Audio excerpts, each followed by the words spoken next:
यूहन्ना की इंजील और उसका 7वां बाब जो 52 आयात पर मुश्तमिल है। इन बातों के बाद यीशु गलील में फिरता रहा, क्योंकि यहूदिया में फिरना ना चाहता था, इसलिए कि यहूदी उसके कत्ल की कोशिश में थे और यहूदियों की ईद ख़याम नज़दीक थी। बस उसके भाइयों ने उससे कहा, यहाँ से रवाना होकर यहूदिया को चला जा, ताकि जो काम तू करता है उन्हें तेरे शागिर्द भी देखें, क्योंकि ऐसा कोई नहीं जो मशहूर होना चाहे और छुप कर काम करे। अगर तू ये काम करता है तो अपने आप को दुनिया पर जाहिर कर, क्योंकि उसके भाई भी उस पर ईमान ना लाए थे। बस यीशु ने उनसे कहा कि मेरा तो अभी वक्त नहीं आया, मगर तुम्हारे लिए सब वक्त हैं। दुनिया तुमसे दावत नहीं रख सकती, मुझसे रखती है, क्योंकि मैं उस पर गवाही देता हूँ कि उसके काम बुरे हैं। तुम ईद में जाओ, मैं अभी इस ईद में नहीं जाता, क्योंकि अभी तक मेरा वक्त पूरा नहीं हुआ। ये बातें उनसे कहकर वो गलील ही में रहा। लेकिन जब उसके भाई ईद में चले गए, उस वक्त वो भी गया, ज़ाहिरा नहीं बल्कि गोया पोशीदा। बस यहूदी उसे ईद में ये कहकर ढूंढने लगे कि वो कहाँ है, और लोगों में उसकी बाबत चुपके चुपके बहुत सी गुफ्तगू हुई। बाज़ कहते थे वो नेक है, और बाज़ कहते थे नहीं, बल्कि वो लोगों को गुमराह करता है। तो भी यहूदियों के डर से कोई शख्स उसकी बाबत साफ साफ ना कहता था। और जब ईद के आधे दिन गुजर गए तो यीशु हैकल में जाकर तालीम देने लगा। बस यहूदियों ने ताजुब करके कहा कि इसको बगैर पढ़े क्यों कर इल्म आ गया।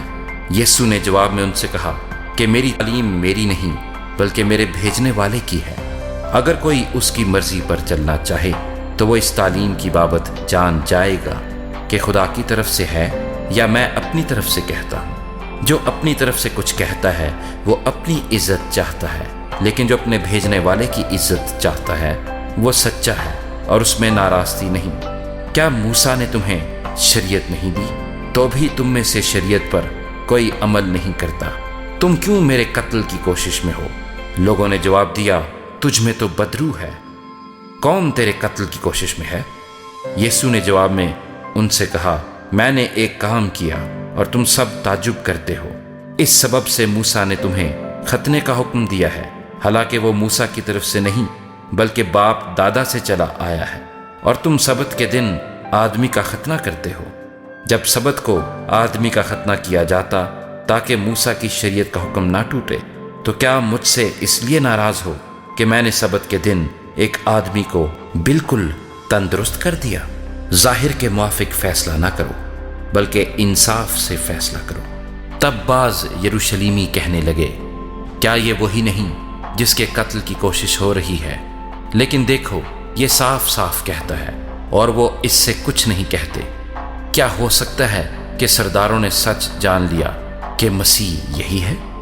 इसको तो हम जानते हैं कि कहाँ का है, मगर मसीह जब आएगा तो कोई ना जानेगा कि वो कहाँ का है। बस यीशु ने हैकल में तालीम देते वक्त पुकार कर कहा कि तुम मुझे भी जानते हो और ये भी जानते हो कि मैं कहाँ का हूँ, और मैं आपसे नहीं आया, मगर जिसने मुझे भेजा है वो सच्चा है। उसको तुम नहीं जानते, मैं उसे जानता हूँ, इसलिए कि मैं उसकी तरफ से हूँ और उसी ने मुझे भेजा है।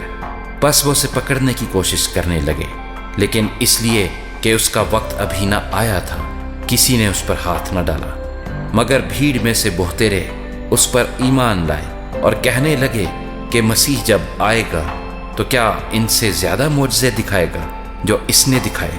फरीसियों ने लोगों को सुना कि उसकी बाबत चुपके ये गुफ्तगू करते हैं। बस सरदार कहनों और फरीसियों ने उसे पकड़ने को प्यादे भेजे। यीशु ने कहा, मैं और थोड़े दिनों तक तुम्हारे पास हूँ, फिर अपने भेजने वाले के पास चला जाऊंगा। तुम मुझे ढूंढोगे मगर ना पाओगे, और जहां मैं हूं तुम नहीं आ सकते। यहूदियों ने आपस में कहा, ये कहां जाएगा कि हम इसे ना पाएंगे? क्या उनके पास जाएगा जो यूनानियों में जा बजा रहते हैं और यूनानियों को तालीम देगा? ये क्या बात है जो उसने कही कि तुम मुझे ढूंढोगे मगर ना पाओगे, और जहां मैं हूं तुम नहीं आ सकते? फिर ईद के आखिरी दिन, जो खास दिन है, यीशु खड़ा हुआ और पुकार कर कहा, اگر کوئی پیاسا ہو تو میرے پاس آ کر پیے، جو مجھ پر ایمان لائے گا اس کے اندر سے جیسا کہ کتاب مقدس میں آیا ہے زندگی کے پانی کی ندیاں جاری ہوں گی۔ اس نے یہ بات اس روح کی بابت کہی جسے وہ پانے کو تھے، جو اس پر ایمان لائے، کیونکہ روح اب تک نازل نہ ہوا تھا، اس لیے کہ یسوع ابھی اپنے جلال کو نہ پہنچا تھا۔ پس بھیڑ میں سے بعض نے یہ باتیں سن کر کہا، بے شک یہی وہ نبی ہے، اوروں نے کہا یہ مسیح ہے، اور بعض نے کہا کیوں؟ کیا مسیح گلیل سے آئے گا؟ کیا کتاب مقدس میں یہ نہیں آیا کہ مسیح داؤد کی نسل اور بیت لحم کے گاؤں سے آئے گا جہاں کا داؤد تھا؟